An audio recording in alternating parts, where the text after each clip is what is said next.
주님을 향한 노래 중심 잃은 예배 내려놓고 이제 나 돌아와 주님만 예배해요. 시편 136편은 성경 가운데 유일하게 매 절마다 하나님께 감사라는 표현을 반복하면서 하나님께 감사해야 하는 이유를 노래하는 시입니다. 근데 재밌는 것은 시편 136편의 저자가 지금 하나님 앞에 감사하고 있는 바로 그 일들을 이스라엘 백성들은 불평하고 원망했습니다. 그러니까 같은 일을 겪어도 태도에 따라서 감사의 조건이 되기도 하지만 불평과 원망의 이유가 되기도 한다는 거예요. 똑같은 일을 놓고 한 사람은 감사하고 똑같은 일을 놓고 한 사람은 원망하고 불평할 수가 있습니다. 시편 기자의 감사를 잠깐 제가 살피겠는데요. 나도 이런 이유로 하나님 앞에 감사를 하고 있는가를 좀 돌아보는 시간이 되었으면 합니다. 시편 기자는 하나님께 감사하는 첫 번째 이유를 이렇게 말합니다. 여호와는 선하시기 때문이다. 그렇게 말을 해요. 여호와께 감사하라. 왜? 그는 선하시며 그 인자하심이 영원하기 때문이다 라고 얘기를 합니다. 선하다는 말은 하나님의 가장 기본적이자 포괄적인 속성인데요. 하나님이 하시는 일은 모두 좋다 그런 뜻이에요.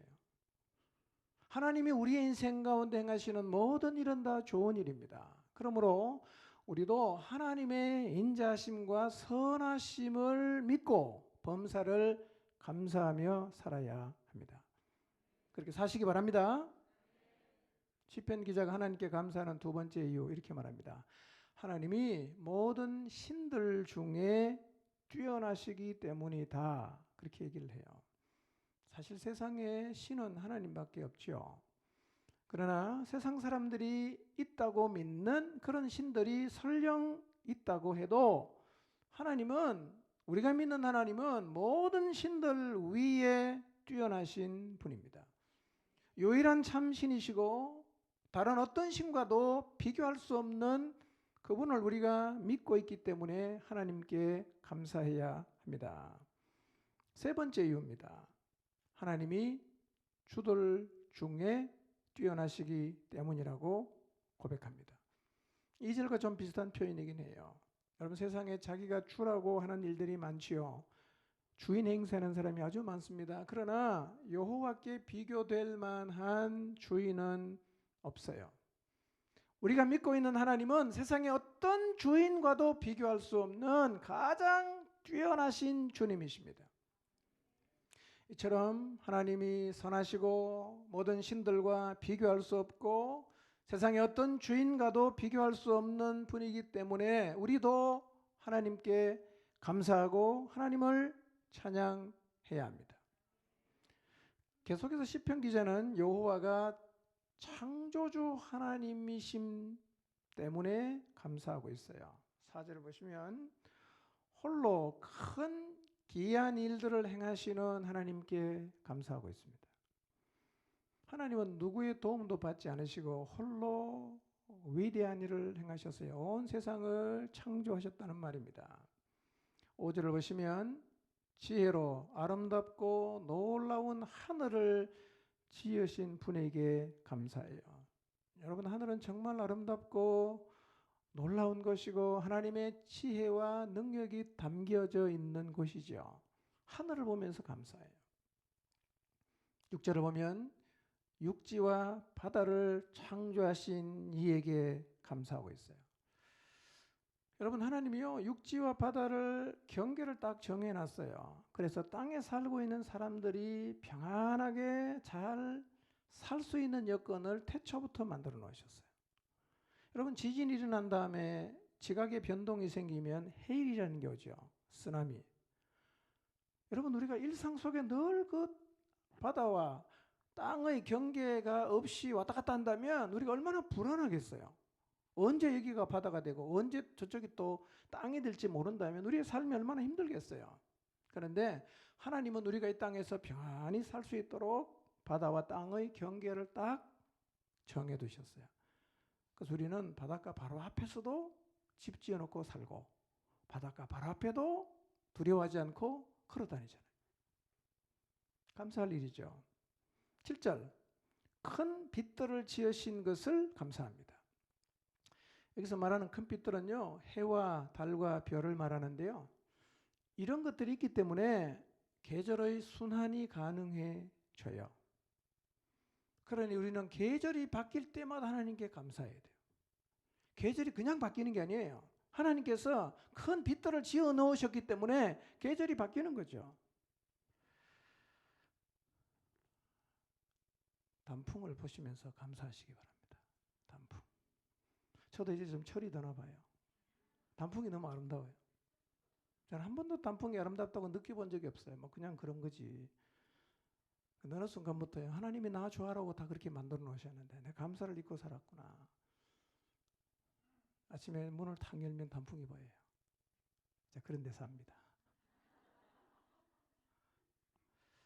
근데요, 이 단풍은요, 이 지구 안에 살고 있는 사람의 15% 정도만 볼 수 있답니다. 세계 모든 나라에 단풍이 있는 게 아니래요. 단풍이 지려가면 조건이 있어야 된답니다. 열흘 안에 온도차가 15도 이상 나야 단풍이 된답니다. 우리가 단풍을 볼 수 있잖아요. 이것도 참 감사한 일이죠. 해로 낮을 주관하게 하신 것을 감사합니다. 8절에. 여러분, 태양이 있기 때문에 우리가 따스함을 누리고 태양빛이 있기 때문에 낮에 활동할 수 있고 태양빛이 있기 때문에 짐승과 식물이 생명을 얻어요. 여러분, 하늘의 태양을 바라보면서 신으로 섬기지는 마시고 그 하나님께 감사하시기를 바랍니다. 아침에 태양을 볼 때마다 하나님께서 우리가 생존할 수 있도록 밝게 살 수 있도록 저 소중한 태양을 주셨구나. 감사하시기 바랍니다. 9절에 보면 달과 별들로 밤을 주관하게 하신 것을 감사해요. 어두운 밤길을 걸어갈 때 달과 별은 우리의 길을 밝혀주지 않습니까? 우리가 밤에 잠을 잘 때도 이 달과 별은 세상을 밝혀줍니다. 그러니 저녁에 밖에 나와 하늘을 쳐다보면서 달을 볼 때마다 별들을 볼 때마다 하나님께 감사하시기를 바랍니다. 시편 저자는 계속해서 이스라엘을 구원하셨던 하나님께 감사하고 있습니다. 10절에 보면 온 세상을 창조하신 하나님이 자기 백성들을 특별히 사랑하셔서 억압자들에게서 구원하신 것을 감사합니다. 여러분, 이집트는요 60만이나 되는 노예를 사실은 거느린 거죠. 월급 안 줘도 괜찮고 그냥 밥 먹고 일만 계속 시키는 그 많은 노예를 그냥 내보내기 얼마나 아깝겠어요. 그러니까 안 보내려고 하는 겁니다. 근데 하나님은 그 애굽 땅에 10가지의 재앙을 내리시고 이스라엘을 구원하셨어요. 11절과 12절에 보면 길을 인도하시는 하나님께 감사합니다. 안 내보내니까 마지막 10번째 재앙이 뭐냐? 장자가 죽는 것입니다. 사람만 죽는 게 아니라 짐승도 맛배는 다 죽었어요.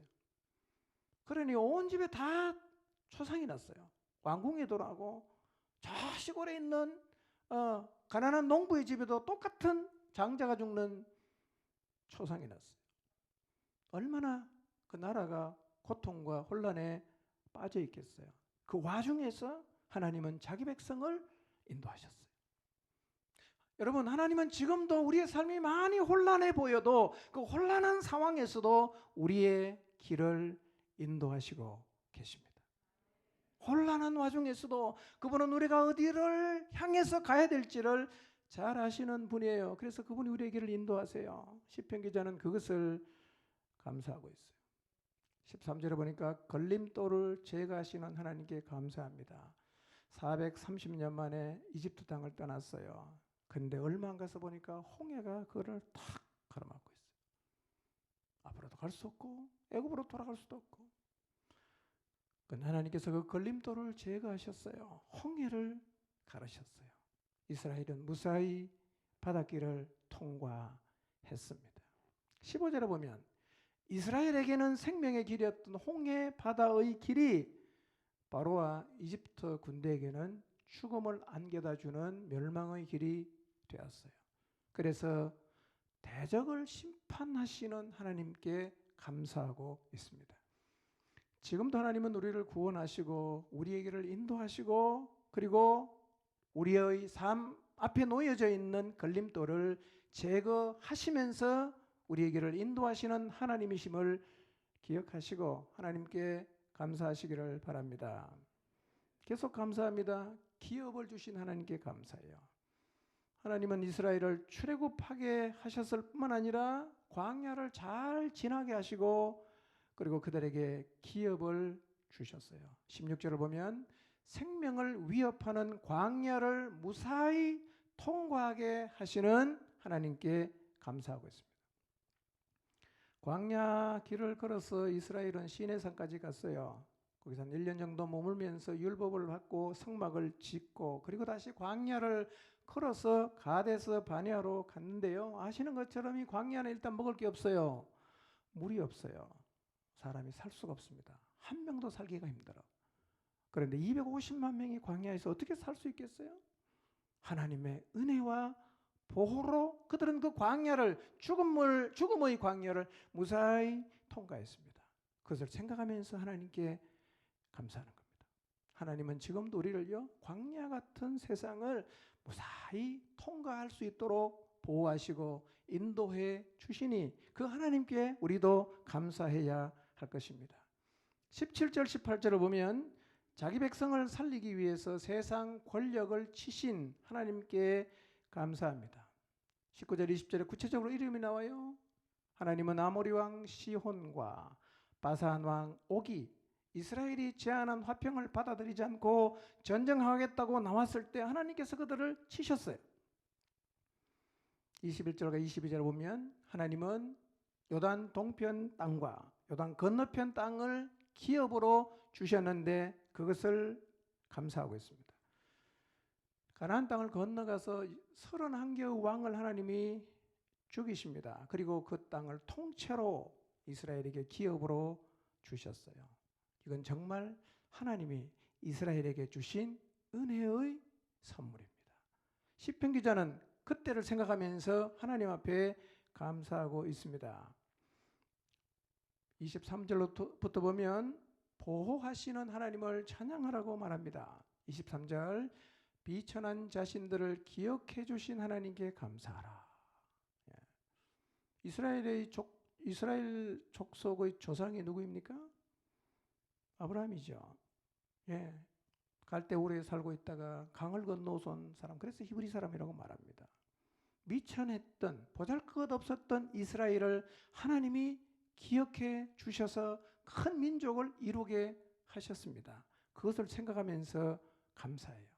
24절 보잘것없는 자기들을 원수들의 손에서 구원해 주신 것을 감사합니다. 25절 하나님이 자기 자신들을 보호해 주신 것을 감사하고 있어요.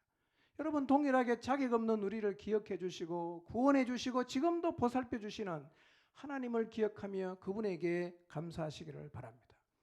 26절입니다. 총체적으로 하늘의 하나님께 감사하라고 하면서 감사의 노래를 마무리합니다. 근데 재미있는 건요, 이렇게 많은 감사의 제목이 있는 시편 136편에는 현재의 감사 제목이 없어요. 모두 다 과거예요.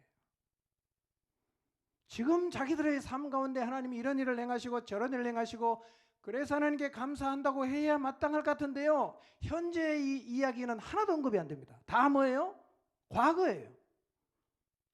창조하신 것 감사하고, 그 다음에 출애굽하게 하신 것 감사하고, 그 다음에 적들을 물리친 것 감사하고, 기업을 주신 것 감사하고. 근데 이 시편 기자가 이 시를 적고 있었던 때를 기준으로 하면 다 과거의 일이에요. 왜 과거를 감사할까요? 좀 이상하지 않습니까? 현재를 감사해야 되잖아. 여러분 하나님 앞에 감사할 때 뭘 가지고 감사하십니까? 현재 내 삶 가운데 하나님께서 행하신 일, 베풀어 주신 일들을 기억하면서 감사하지 않습니까? 그런데 이 시편 136편에는요, 현재 얘기는 하나도 없고 전부 다 과거예요. 과거. 왜 시편 기자는 이런 과거 때문에 하나님께 감사하는 걸까요? 시편 저자는 오늘 자신이 과거의 조상들을 도우시고 기적을 베푸시고 인도해 오셨던 그 하나님의 역사의 연장선상에 자기가 서 있다는 사실을 믿었어요. 그래서 과거를 보면서 현재를 감사하고 과거를 보면서 미래를 감사합니다. 왜냐?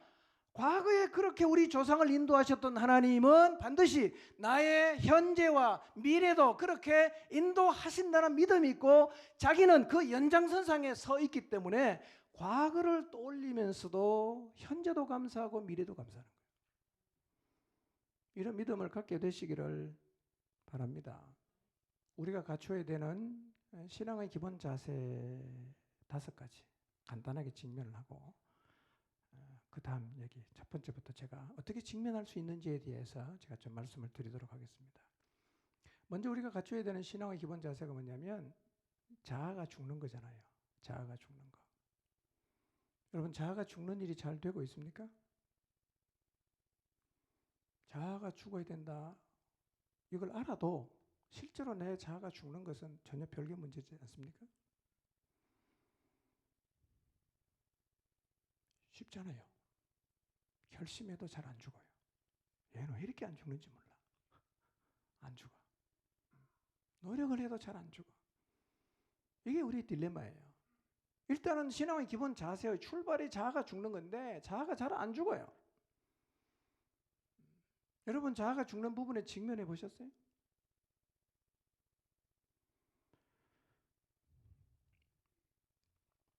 잘 안 죽는 것 때문에 힘들어하시는 분이 계실지 모르겠는데요. 오늘 제가 어떻게 하면 죽을 수 있는지를 가르쳐 드리겠습니다.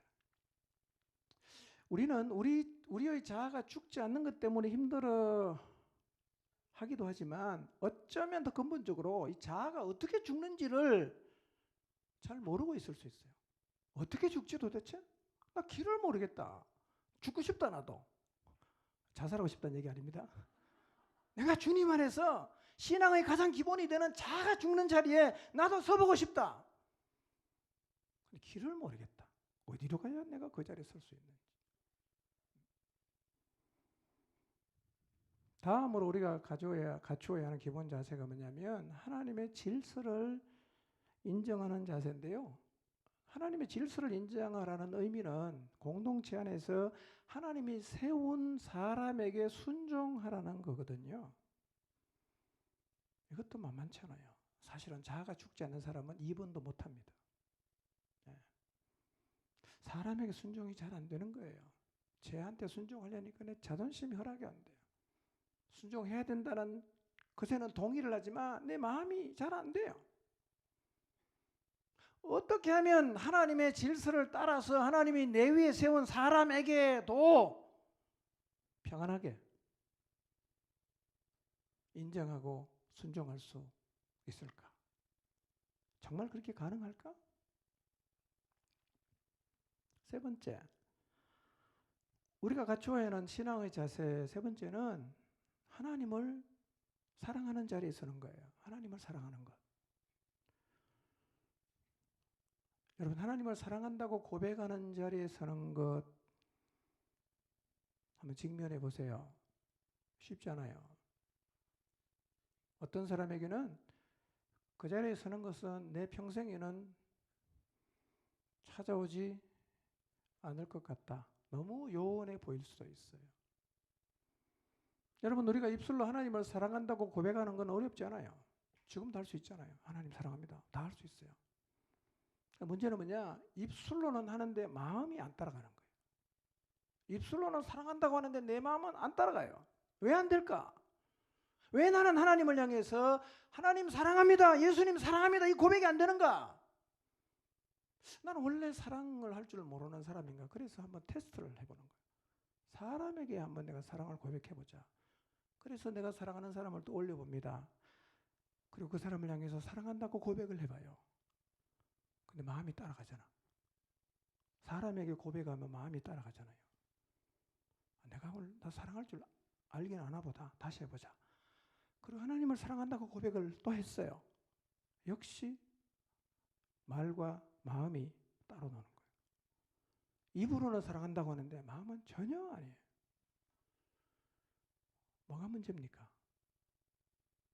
그리고 어떻게 하면 입술로만 아니라 마음이 함께 따라가는 그 하나님을 향한 사랑 고백을 할 수가 있을까요?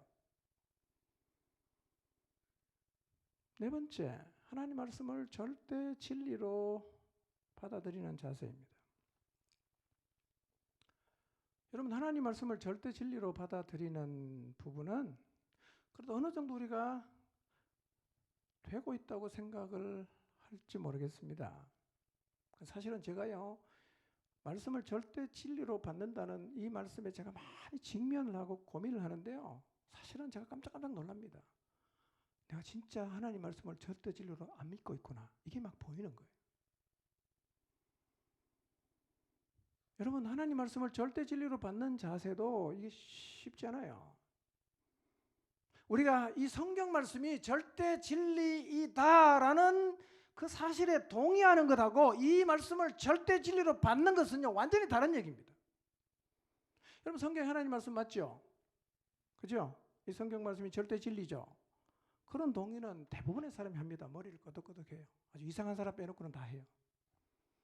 그런데 이 성경이 절대 진리라고 동의하는 것하고 이 말씀을 절대 진리로 받아들이는 것은 다른 얘기입니다. 다른 얘기예요. 여러분, 하나님 말씀이 절대 진리라는 사실에 동의를 할 때 어떤 일이 벌어지느냐? 이 하나님 말씀에 자기 자신의 인생과 목숨을 그냥 겁니다. 던집니다. 이걸 보고 내가 지금 하나님 말씀을 절대 진리로 받는지 그렇지 않는지를 확인해 봐야 되는 거예요. 우리는 하나님 말씀이 절대 진리로 동의를 하지만 하나님 말씀이 얼마나 순종을 안 하고 있어요. 순종 안 하잖아. 가장 쉬운 예로 기도는 영혼의 호흡이에요. 기도를 해야 우리 영혼이 숨을 쉴 수 있어요. 하나님 말씀은 영혼의 양식이에요. 먹어야 내 영혼이 살아요. 여러분이 절대 진리로 믿습니까? 근데 계속 기도 안 할 수 있어요? 계속 성경 안 읽을 수 있습니까? 이거는 하나님 말씀을 절대 진리로 안 받고 있는 겁니다. 동의만 했어요. 여러분, 우리가요, 하나님 말씀을 진짜 절대 진리로 받으면 그 사람은 틀림없이 영적인 전사가 되는 거예요. 왜냐? 하나님 말씀에 다 걸어요. 그냥 막 달려갑니다. 말씀 붙잡고.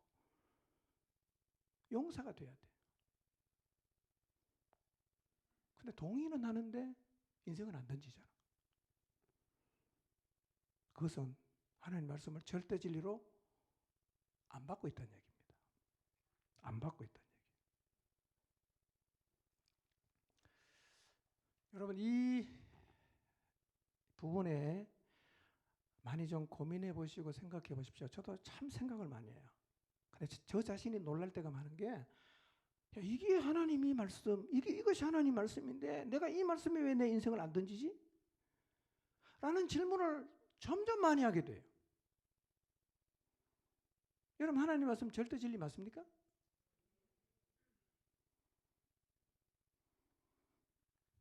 그래서 하나님 말씀에 순종하는 자세와 하나님 말씀을 절대 진리로 받는 자세는 연결되어 있습니다.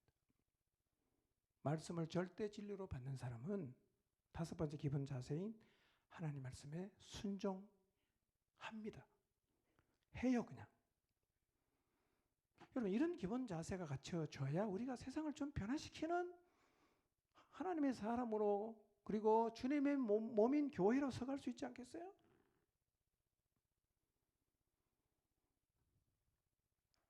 만약에 순종이 없다면 어디부터 돌아봐야 되느냐 하면 순종이 없는 부분이 아니라 내가 하나님 말씀을 어떻게 받아들이고 있는가부터 돌아봐야 돼요. 거기부터 해결을 해야 돼요. 그거 해결되면 이 동네는 그냥 따라가는 거예요. 자, 혹시 지금 우리의 모습이 이러하지 않았는지 한번 좀 돌아볼 텐데요. 마태복음 21장 28절에서 31절인데 한번 읽어보겠습니다. 시작. 그러나 너희 생각에는 어떠하냐? 어떤 사람에게 두 아들이 있는데 맏아들에게 가서 이르되 예, 오늘 포도원에 가서 일하라 하니 아버지 가겠나이다 하더니 가지 아니하고 둘째 아들에게 가서 또 그와 같이 말하니 대답하여 이르되 실소이다 하였다가 그 후에 뉘우치고 갔으니 그 둘 중의 누가 아버지의 뜻대로 하였느냐? 이르되 둘째 아들이니이다. 예수께서 그들에게 이르시되 내가 진실로 너희에게 이르노니 세리들과 창녀들이 너희보다 먼저 하나님의 나라에 들어가리라. 이렇게 말씀하셨어요. 자, 이 말씀의 배경을 제가 간단히 설명드리죠. 예수님께서 성전을 정화하십니다. 가서 다 뒤집어 엎고 쫓아내고 완전히 거의 난동 수준이었어요. 그리고 그 다음에 예수님이 성전에 들어가시니까 대제사장과 백성의 장로들이 나와서 예수님께 물어요. 당신 무슨 권위로 이런 일을 하냐? 누가 성전에서 난동 부릴 권한을 줬냐? 물어요. 예수님이 대답합니다. 자, 그러면 나도 너에게 한 가지 물어보겠다. 이 질문에 대답하면 나도 대답해 줄게. 요한의 침례가 하늘로서 왔냐? 사람에게서 왔냐? 이렇게 물어요. 그들이 돌아가서 회의를 합니다. 우리가 뭐라고 대답해야 되냐?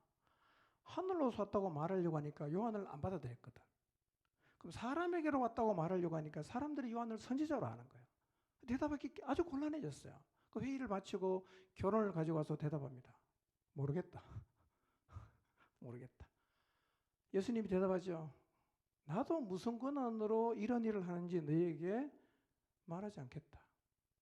그리고 한 비유를 드세요. 이 비유를 들으면서 너희 생각을 한번 좀 얘기해 줘봐. 그러면 사실 말씀이 우리가 읽었던 말씀이에요. 어떤 사람에게 두 아들이 있었어요. 아버지가 맏아들에게 가서 말합니다. 얘야, 너 오늘 포도원에 가서 일해라. 맏아들이 대답합니다. 네, 아버지, 가겠습니다. 그리고는 안 갔어요. 아버지가 둘째 아들에게 찾아가서 똑같은 말을 합니다. 예, 너 오늘 포도원에 가서 일해라. 작은 아들이 대답합니다. 싫습니다. 근데 아버지한테 싫습니다라고 대답을 하고 가만히 생각해 보니까 아, 이게 내가 아버지한테 이렇게 하면 안 되지. 뉘우쳤어요. 그리고 포도원에 일하러 갔어요. 비유를 마치신 다음에 예수님께서 물어요. 자, 이 둘 가운데 누가 아버지의 뜻을 행하였느냐? 이렇게 물어요. 그들이 대답합니다. 둘째 아들입니다. 누가 둘째 아들입니까? 세리와 창기가 둘째 아들이고 첫째 아들은 누굽니까? 유대 지도자들. 말로만 하고 뭐가 없어요? 행동이 없는. 그 주님께서 비유를 통해서 그들의 모습을 보라고 말씀하시는 거죠. 여러분, 진정한 순종은 말로 하는 게 아니에요. 뭘로 해야 됩니까? 행동으로 해야 합니다. 어쩌면 오늘날 교회 안에 맏아들 같은 사람이 너무 많아요. 물으면 다 대답하는데 정작 그 말씀을 순종하는 자리에 가보면 없어요. 다 말로만 가겠습니다 해놓고는 안 간단 말이에요. 순종 아니죠? 오늘 나는 하나님 앞에서 첫째 아들의 모습을 갖고 있는가? 아니면 둘째 아들의 모습을 갖고 있는가를 깊이 생각해 봐야 합니다. 동의하는 걸 묻는 게 아니에요. 행동하는 걸 묻는 겁니다. 우리는 동의는 너무 잘해요. 그러나 순종하진 않아요. 여러분, 이처럼요, 신앙의 기본 자세를 가지는 것은 우리의 생각 이상으로 사실은 어려워요. 그래서 어떻게 하면 이 신앙의 기본 자세를 가질 수 있는지에 대해서 같이 좀 고민을 해보도록 하겠습니다. 오늘은 자아를 죽이는 부분에 대해서 먼저 좀 생각을 해보겠습니다. 자아는 어떻게 죽일 수 있죠? 자아는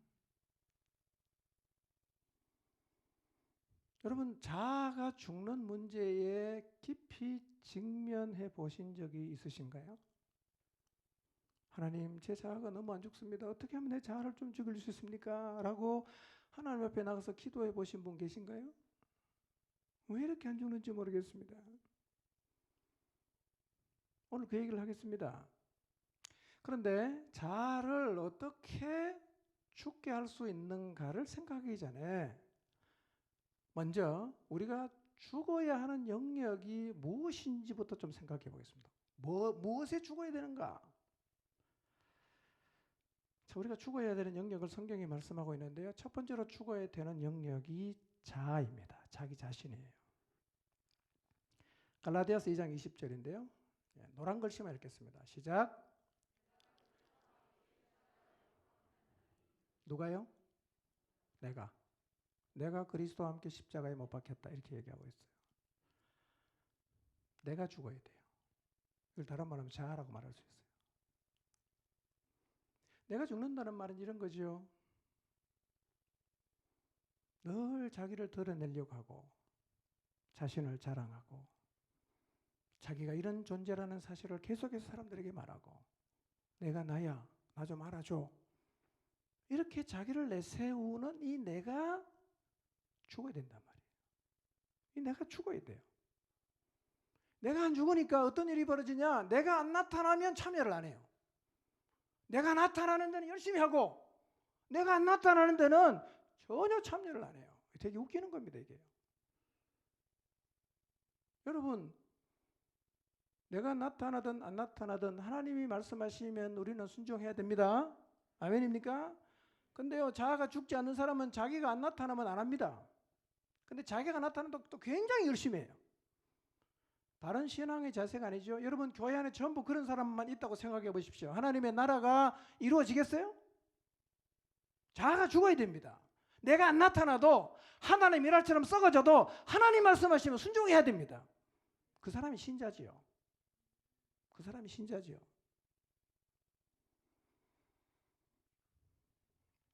이 내가 죽어야 돼요. 이 내가. 두 번째로 죽어야 되는 영역이 뭐냐? 죄의 영역이에요. 로마서 6장 2절을 보겠습니다. 읽습니다. 시작. 그럴 수 없습니다. 우리는 죄에는 죽은 사람인데 어떻게 죄 가운데서 그대로 살 수 있겠습니까? 어디에서 죽었어요? 죄에는 죽었다. 우리는 죄에서 죽어야 돼요. 그러니까 예수님 믿고 나서도요, 죄의 노예로 살면 안 돼요. 예수님 믿고 나서도 죄가 뭔지를 모르고 하나님이 하지 말라는 짓 다 하면서도 전혀 문제의식이 없는 사람들이 가끔씩 있어요. 무지한 건지 아니면 미친 척하는 건지 잘 모르겠어요. 우리 어디에 죽었어요? 죄에 죽었기 때문에 예수님 믿고 나서는 죄의 노예로 살면 안 되는데 늘 죄를 못 이겨요. 늘 죄에 빠져 살아요. 우리를 향한 하나님의 그 구애의 손길도 끈질기지만 죄의 유혹도 정말 끈질깁니다. 창세기 요셉을 보세요. 여인이 날마다 동침하자 가지 않았습니까? 우리는 이 죄에 대해서 죽어야 됩니다. 아멘입니까? 죄에 대해서 죽어야 돼요. 교회 다니면서 너 죄 짓고 교회 다니면서 나쁜 짓 그대로 계속하고 이러시면 안 돼요. 죽어야 됩니다. 죄에 죽지 않은 사람이 어떻게 하나님 나라를 위해서 살 수가 있겠어요? 불가능하죠? 세 번째로 죽어야 하는 영역이 있어요. 뭐냐? 옛사람이 죽어야 돼요. 로마서 6장 6절은 볼까요? 시작. 우리의 옛사람이 그리스도와 함께 십자가에 달려 죽은 것은 죄의 몸을 멸하여서 우리가 다시는 죄의 노예가 되지 않게 하려는 것임을 우리는 압니다. 우리의 옛사람이 그리스도와 함께 십자가에 달려서 죽었다. 뭐가 죽어야 돼요? 옛사람이 죽어야 돼요. 옛사람이 뭐죠? 여러분, 가장 쉽게 이해할 수 있는 방법은 새 사람의 반대가 옛사람이에요. 새 사람의 반대가 옛사람이에요. 에베소 2장 2절 3절을 보면 읽진 않겠습니다. 옛사람은 이런 특성을 갖고 있어요. 하나님을 떠나서 독립된 인생을 살려고 해요. 이게 옛사람의 특성이에요. 자꾸 독립하려고 합니다. 하나님은 공동체가 되라고 말씀하세요. 그런데 옛사람이 살아있는 사람은 자꾸만 독립하려고 합니다. 여러분, 교회는 공동체성을 회복해야 되는데 공동체성이 회복이 안 되는 교회는 주저앉게 되어 있습니다. 공동체예요. 근데 옛사람의 특성은 뭐라고요? 자꾸 독립합니다. 독립. 그리고 육체의 욕심을 따라 살고 싶어 해요. 육체가 원하고 마음이 원하는 것을 하면서 살고 싶어 합니다. 여기서 죽어야 돼요. 옛사람이 죽어야 신앙 생활이 출발이 돼요. 다음 주에 제가 말씀드리겠지만요. 둘 중 하나를 선택해야 됩니다. 세상을 향해 살든지 하나님 향해 살든지 둘 중에 하나지요. 두 개 다는 절대로 못 갔습니다.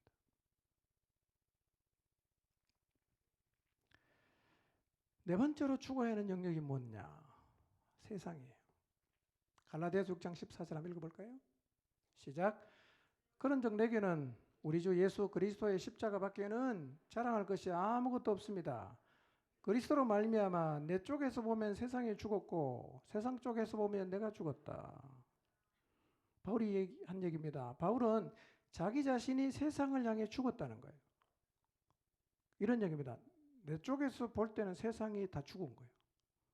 세상 쪽에서 볼 때는 바울이 죽었다는 거예요. 세상을 향해 죽어야 돼요.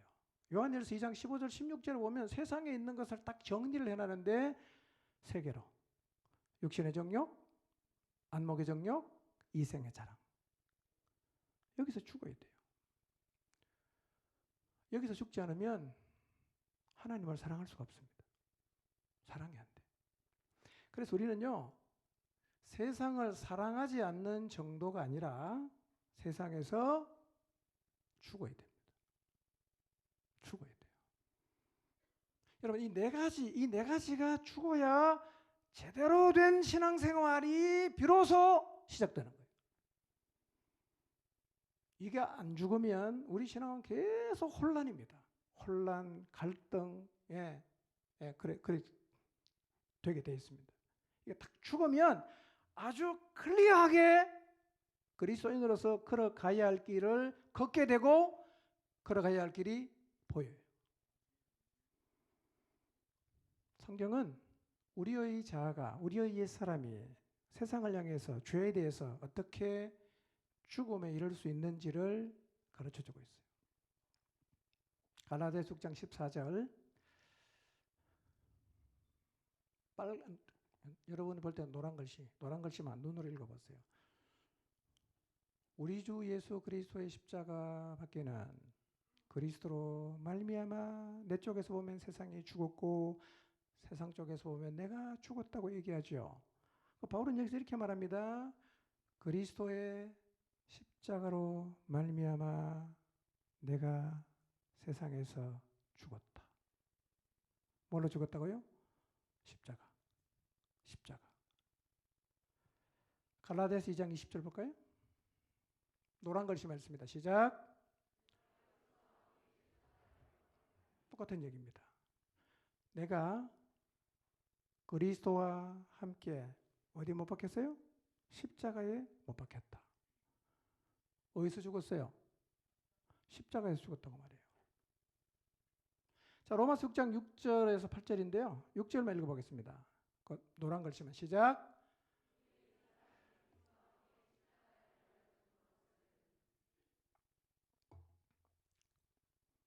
우리의 옛사람이 그리스도와 함께 어디에 죽었어요? 십자가. 다 어디서 죽었다고 성경이 말합니까? 십자가에 죽었다 그래요. 근데 좀 의아스럽지 않습니까? 우리의 자아가 성경은 자꾸 십자가에서 죽었다고 말하는데 서기 2020년을 살고 있는 우리가 어떻게 다시 2000년 전으로 돌아가서 예수님이 달렸던 그 십자가에서 죽을 수가 있어요. 그래서 이 말씀을 읽어도 이게 교리처럼만 들리는 거예요. 현실성이 없어 보여. 그게 내 삶에 적용하기가 너무 힘든 거예요. 여러분, 우리가 어떻게 십자가에 죽을 수 있어요?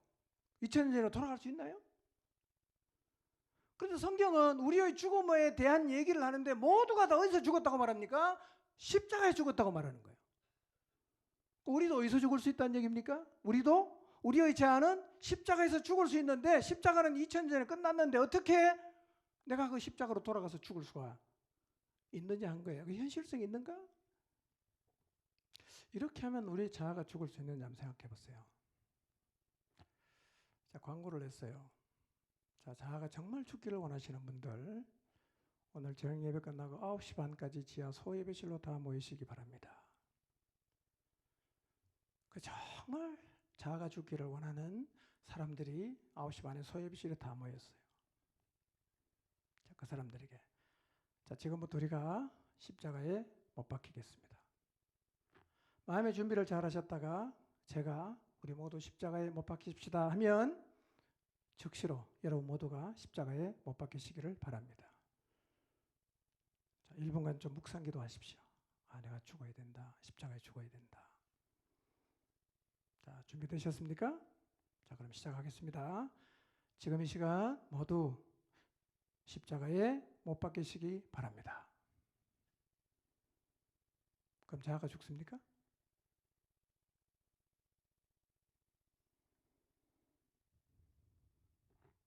어떻게 죽어요? 어떻게 십자가에 달릴 수 있어요? 다 끝났는데.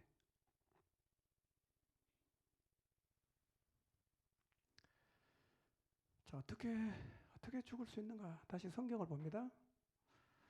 로마서 6장 2절 봅시다. 시작.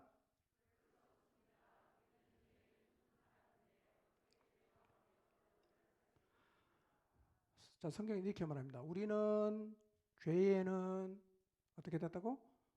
죽은 사람이다. 이렇게 말하는 거예요. 우리는 지금 막 죽는 게 안 돼갖고 너무 힘들어합니다. 아, 내가 제발 좀 죽었으면 좋겠다. 그래서 하나님 말씀에 순종하고 그렇게 살았으면 좋겠다라는 마음이 있는데 성경은 이렇게 말합니다. 이미 죽은 사람이라고 얘기하는 거예요. 내가 막 죽으려고 노력하는데 성경은 말하는 거예요. 너 죽었어. 이렇게 얘기하는 거예요. 너 죽었어 이미. 죄는 죽은 사람이에요.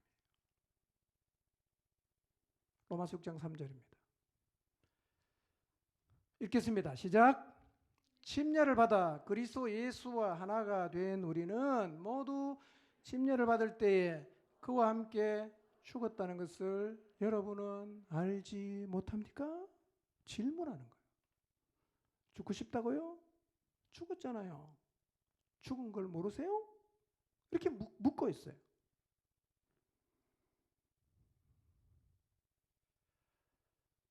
성경은요, 우리에게 계속 죽었다고 얘기합니다. 우리는 죽으려고 하는데 성경은 죽었다고 얘기합니다.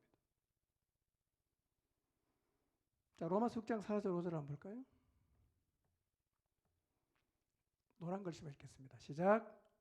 그러므로 우리는 침례를 통하여 그의 죽으심과 연합함으로써 그와 함께 묻혔던 것입니다. 자, 로마서 6장 1절에서 11절은 침례의 의미를 설명하고 있거든요. 로마서 6장을 읽으면서 여러분이 받은 침례를 연상해 보면 아, 저게 저런 의미구나라고 여러분이 이해할 수 있을 거예요.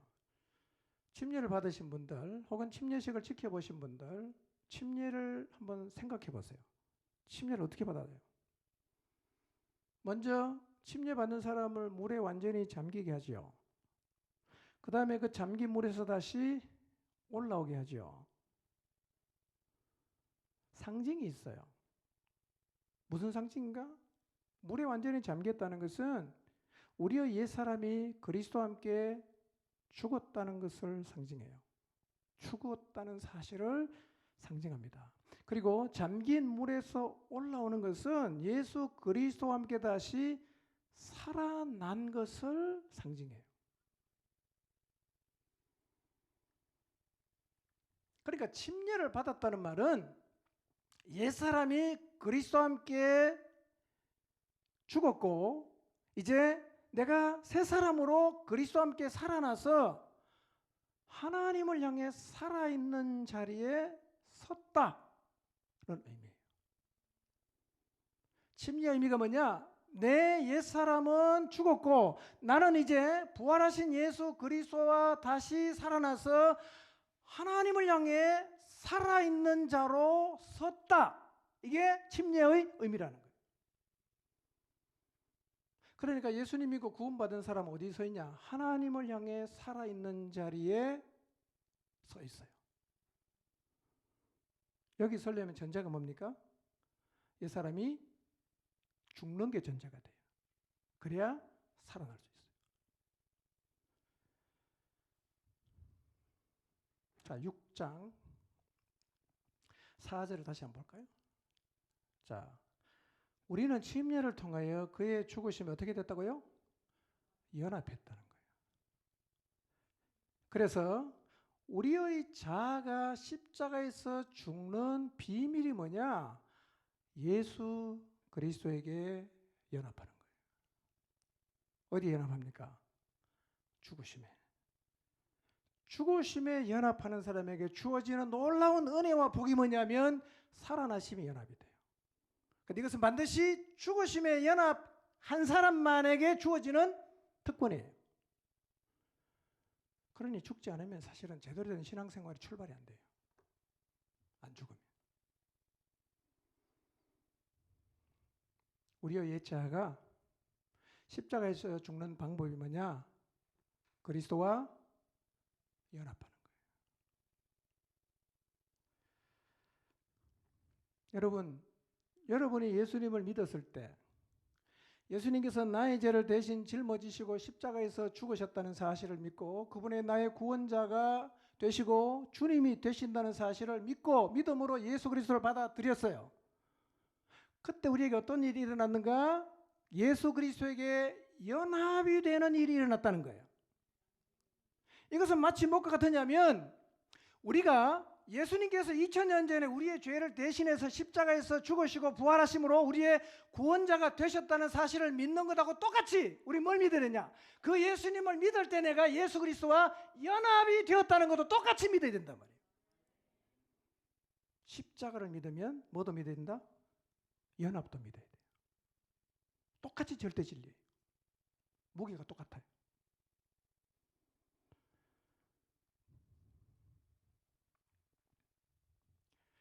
그러니까 자아가 죽는 자리에 서려고 하면 내가 이미 예수 그리스도와 연합이 되므로 내 자아가 죽었다는 사실을 고백해야 됩니다.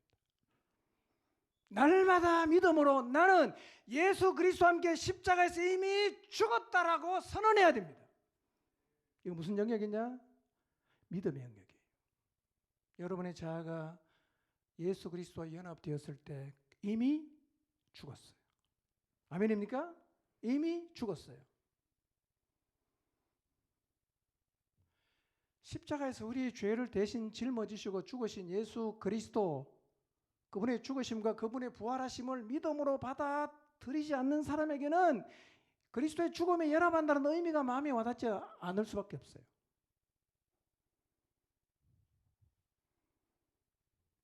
내가 예수 그리스도의 죽음에 연합이 됐어요.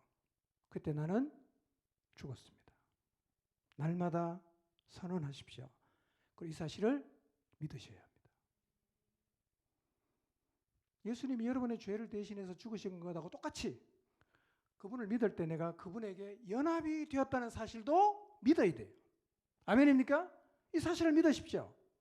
자, 로마서 6장 9절에서 11절에서도 매우 중요한 사실을 말하고 있어요. 시간이 없습니다. 11절만 읽겠습니다. 11절 시작. 이와 같이 너희도 너희 자신을 죄에 대하여는 죽은 자요 그리스도 예수 안에서 하나님께 대하여는 살아있는 자로 여길지어다 그랬어요. 앞에 설명을 이렇게 합니다. 그리스도께서 죽은 사람들 가운데서 살아나셔서 다시는 죽지 않고 죽음이 그를 지배하지 못한다는 사실을 우리는 알고 있어요. 그리스도께서 죽으신 죽음은 죄에 대해서 단번에 죽으신 것이고 그분이 사시는 것은 하나님께 대하여 사시는 것입니다. 이처럼 이와 같이 예수 그리스도에게 연합된 우리도 죄에서는 죽었고 이제는 하나님을 향해서 살아 있어요. 그래서 이렇게 말하지 않습니까? 죄에 대하여는 죽은 자요 하나님께 대하여는 살아 있는 자로 여겨야 된다. 이렇게 말하는 거예요. 여겨야 된다.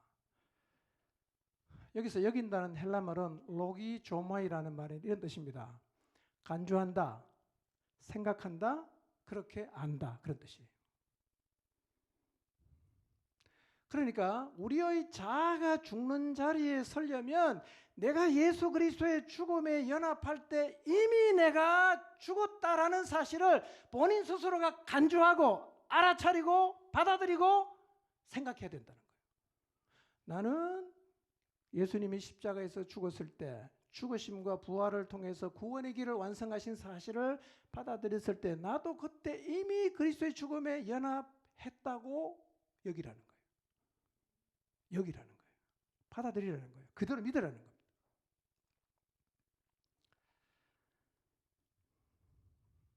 자, 한번 생각해 보세요. 나는 예수님이 십자가에 달려서 우리의 죄를 대속하시면서 죽으셨을 때 나도 그때 같이 죽었어요.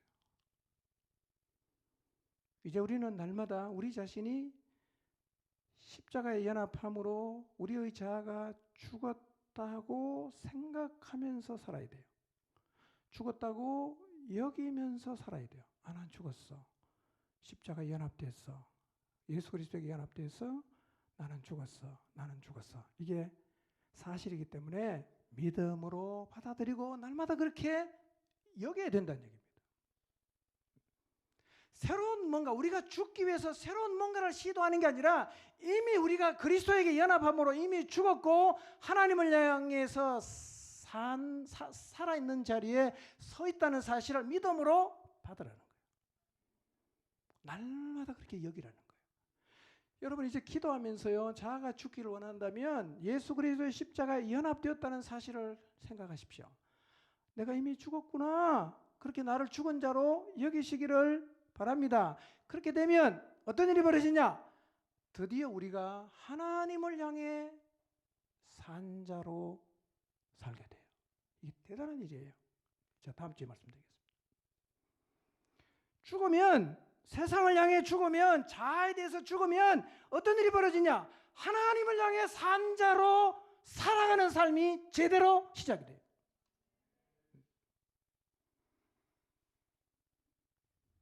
여러분 이제 여러분 자신을 죄에 대해서 죽은 자로 간주하시기를 바랍니다.